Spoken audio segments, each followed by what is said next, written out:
podcast where I deep dive into matters surrounding HR tech and the future of work. I was a former HR serial entrepreneur and write extensively about the future of work on my blog. You may know me better through the Singapore HR Tech Market Map that I created in 2017. In this podcast, I speak with the people who are enabling the future of work. From mindfulness coach to employee engagement platform, they are all helping companies to better navigate rising work and business demands.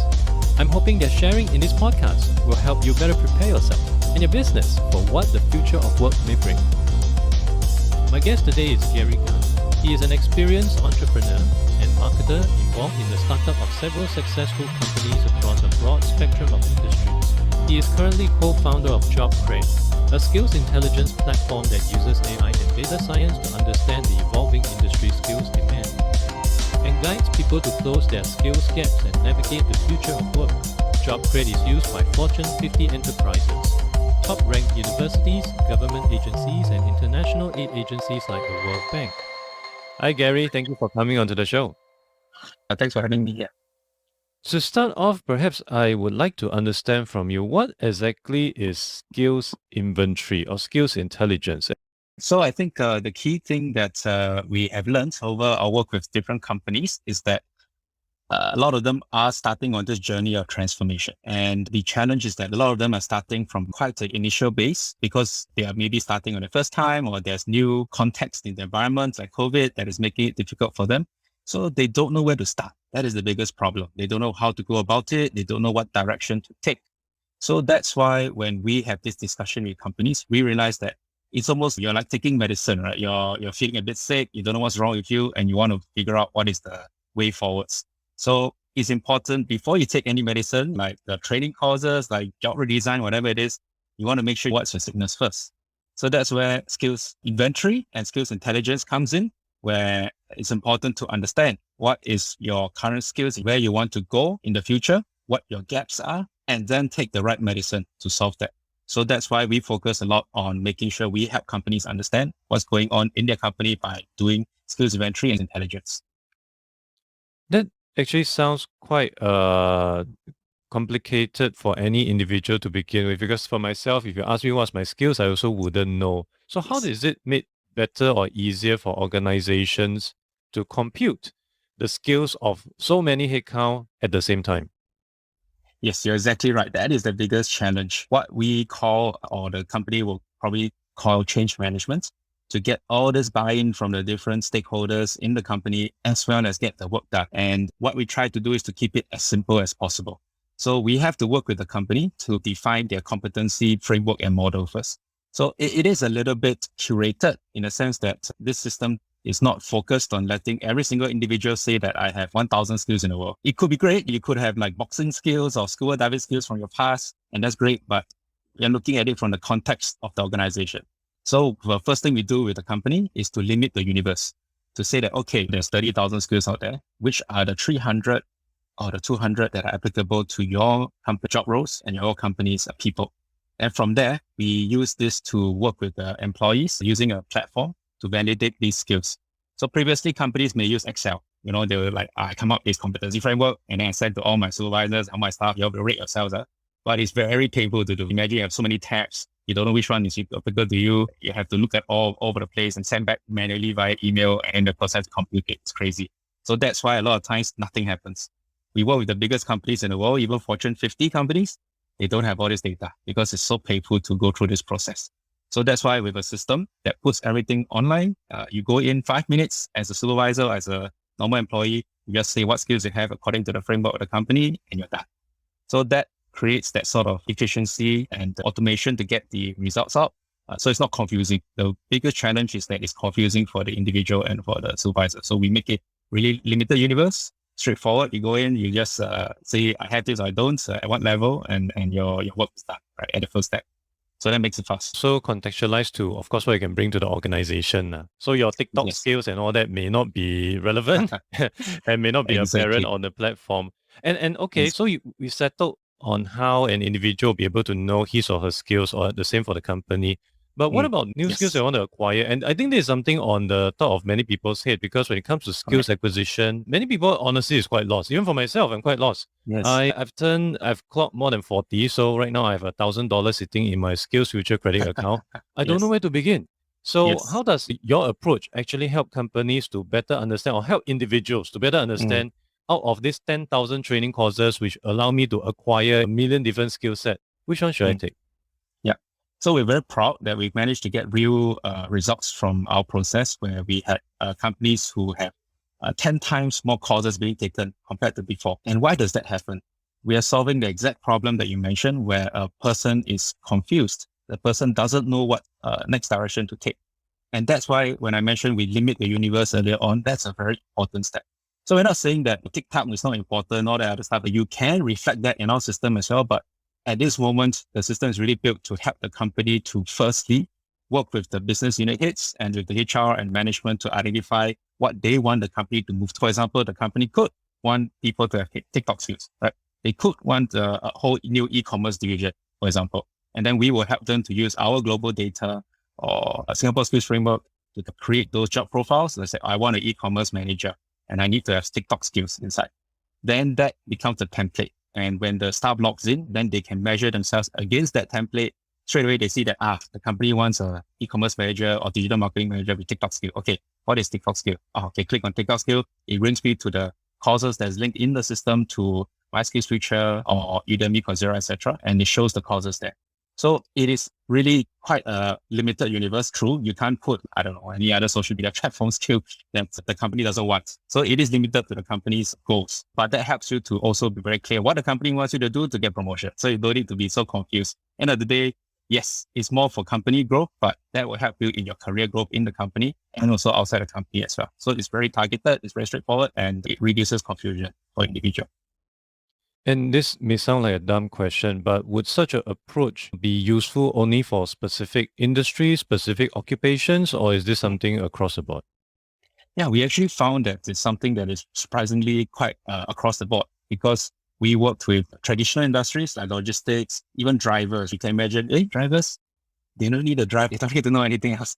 But surprisingly, they first have to do their own skills audit, which the company wanted the data. And then they wanted to introduce some new technologies like GPS system or touchpad system or navigation, stuff like that. So these are important for the individual to know, rather than having a one-on-one, everyone talks about it. They send the information via the system. So in that example, traditional industries are quite happy with such a system. Different job roles also, we cover almost everything. As I said, from the blue collar all the way up to, you can see, management would definitely need something like this for the long-term, growth of the staff as well. So far, we find that approach of using a skills kind of inventory system to understand where your people are today and then plan for their future works quite well for most job roles. But of course, for the context of a blue collar is a little bit different from the context of white collar, but in general, the approach works well. And so we touch on the kind of the different industries and all that, and it seems that it's across. How about the company size? If I'm running a That's a company good of point. 20 Yes. people Yes. versus a company of 5,000 people, would it apply equally for both this kind of companies? So we've gone through a long journey as well, talking to many different companies, right? So the best fit for such a product, actually, yes, you're absolutely right, is for companies that are 500 people and above, especially the 500 size. That's when they are really struggling a little bit with the size, and then they haven't done too much HR processes or this sort of skills audit or skills inventory yet. They may not even have a competency model or framework. So that's where we are the most useful for them.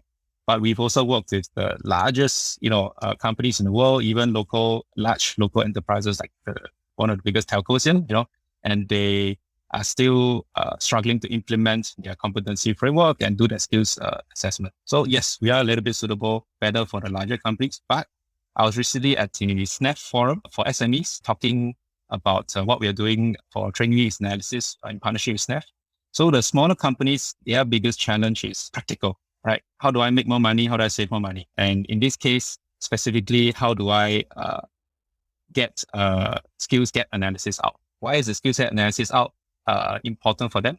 Because they want to know what sort of training they can take for their staff, what sort of training grants they can get. Very practical for SME. So in that case, if they don't know their gaps, they don't know what courses to send their people for, they can't take advantage of all the goodies to upskill their people.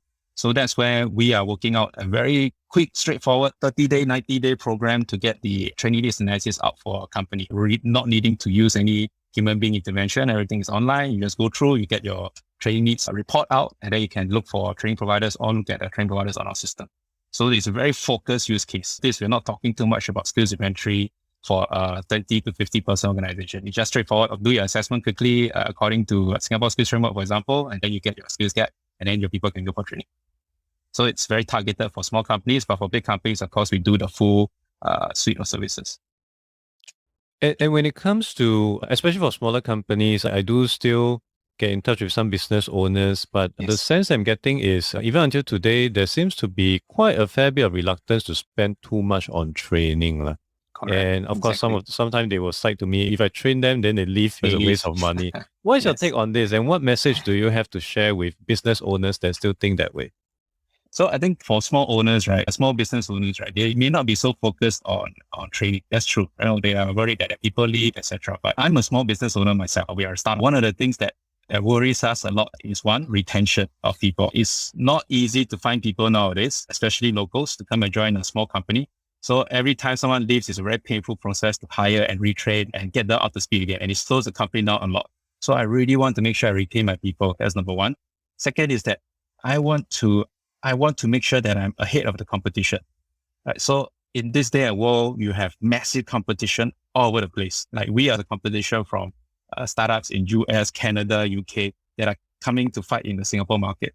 So it's so painful that you have to make sure that you're always at the cutting edge of how you do your business and how you have the right people with the right skills to do the business. So with these two contexts, right? First, I need to retain my people no matter what. It's very painful to hire. Second is that I need to make sure that I'm ahead of the competition. So you look at that in that regard, right? Skills is definitely part of the conversation. Why is skills part of the conversation? For number one, because the young people, especially the younger workers, career growth is very important to them. That may be their number one. There's a lot of surveys that show that the number one key for retention is that you provide a career pathway for me to grow in your company, right?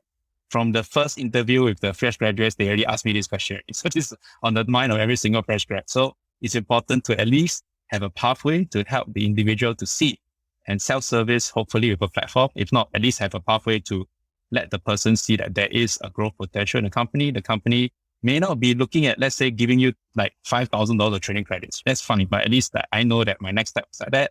I need this should show this sort of capabilities and skills to get to the next level. And there's a pathway progression. So I think it's important to provide that to retain your important people. And second, of course, then at the same time, when you show them that pathway, you show them the new skills or the new divisions or the new approach that you can discuss with your business heads, of course, as well, to make sure that your company is more competitive, because everyone else is moving fast, right? You may be too busy as a small business owner looking at your operational work. That's what happened to me as a small business owner, too busy doing operational work, and you never look up and see that, oh no, the competition is already way ahead of you in certain areas, right? So you have to be able to use that sort of approach to use skills, even or in another context of the word of skills, technologies within the company that helps you to leapfrog the competition. So these are the two reasons why I think it's important for SME owners to make sure that they retain their people and that they are able to be competitive and ahead of the competition, and using skills or technologies as a way to retain and leapfrog the competition. So skilling potentially could become one of the most sought after EVP for companies if they know how to play the cards. Exactly. And if you notice certain listed companies, they've made it a key to highlight how much they are transforming. And you can notice certain banks, for example, they are saying that, oh, we are becoming a digital bank. And thus we're hiring tons of IT. We make sure everyone learn data analytics, etc.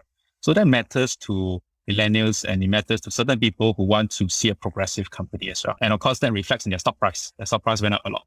So we do get quite a few larger companies that already have this CEO mandate that we must transform. Or in certain large local enterprises, they want to diversify and move into areas that are not their core. And that helps to present more options for the staff within the company that, hey, I can go into the property division. Hey, I can go into e-commerce division. So that again helps to retain the staff.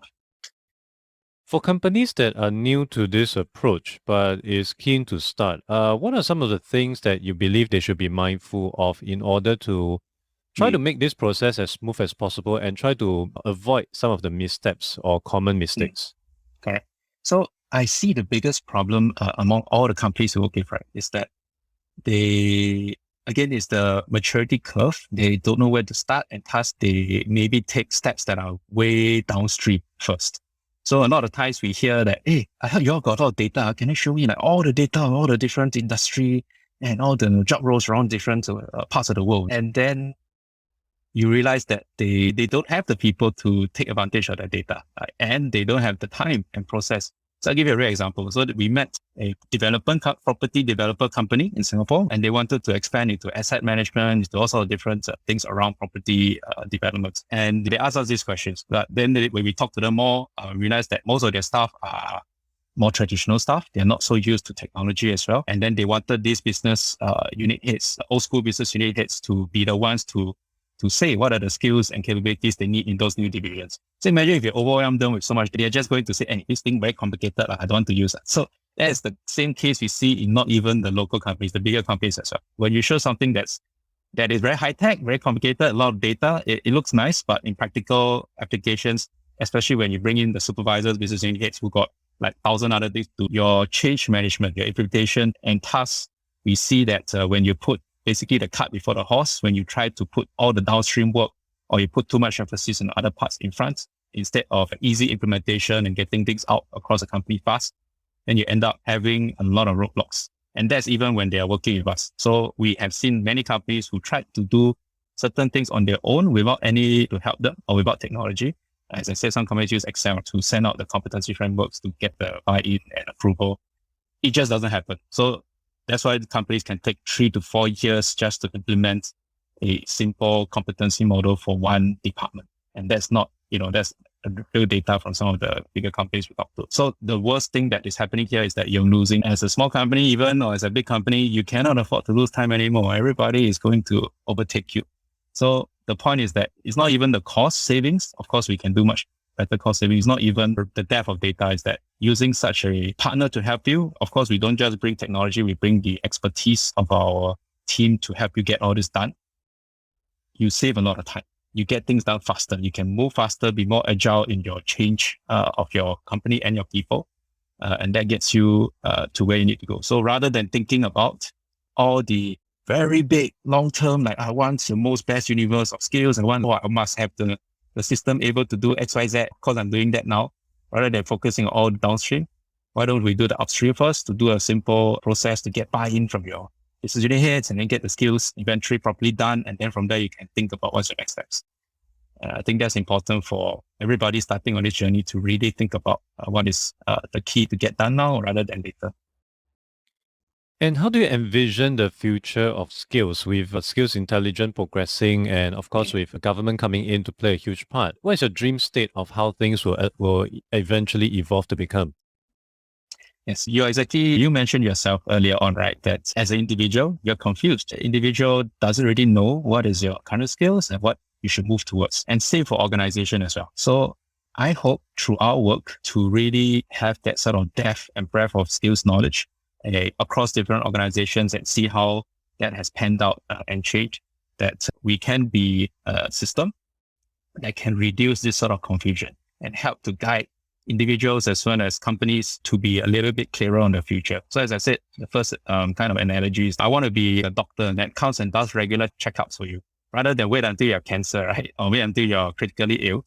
We are able to detect certain things and say that, hey, actually, you may want to do this and that. Maybe you want to exercise more, eat more green vegetables, that sort of stuff that can prevent disaster later on. So I think you need that sort of depth of knowledge, almost like a doctor, to go through all that sort of training, to have that depth of knowledge of skills, as well as how skills are changing, and how that applies to the individual company or the individual themselves, and make that sort of recommendation. This is not an easy thing to solve. I would be the first one to put on my hand and say is that it's not something even we as JobKred, as a data, a skills intelligence company, has solved very well, because this is a massive problem and it's an ever-changing problem as well. As you can see, skills are changing so fast, but some building blocks towards that. We have good clients, we have good data. We are starting to see that it's practically, there's practical results. As I mentioned, 10 times more training taken up. We have helped companies reduce their attrition rate by 38%. Means that, people stay in the company more. So these are practical results that we've seen, and we continue to hope to improve the system and get this sort of value in the future where people are less confused, companies are less confused, they know that, and they can take action on it. I know of companies with 38% attrition rate. So if you can minus 38%, that is fantastic. Yes, zero, yes. In fact, to be positive, they bring their friends in. So it's like positive attrition. Yes, good point. So for companies out there listening to this podcast, if you are keen to embark on some skills intelligence journey, please take notes of what we have just shared here and take all the baby steps that's necessary for you to start off. But I guess most importantly is to learn from the experts. As Gary has pointed out here, the things that he's been doing. So Gary, for people who might be keen to learn more, where should they go to? You can go to our website. It's www.jobkred.com, JOBKRED.com. If not, you can drop me an email at gary@jobkred.com. Thank you so much, Gary. All this will be added into the show notes. Lovely talking with you today, and I wish you continued success in your journey with JobKred. Thank you so much, Adrian, for having me on this show. I'm looking forward to sharing more good news on the HR tech front as well. Thank you for listening to the podcast. You can refer to the show notes for links to more information about our guests and their businesses. If you enjoyed this podcast, it would be helpful to give a review on iTunes or follow me on Spotify. If you're using Overcast, please hit the star button under the episode. That will help get this episode and podcast out to more people who may find it useful. I'll see you in the next episode of The Adrian Han Show.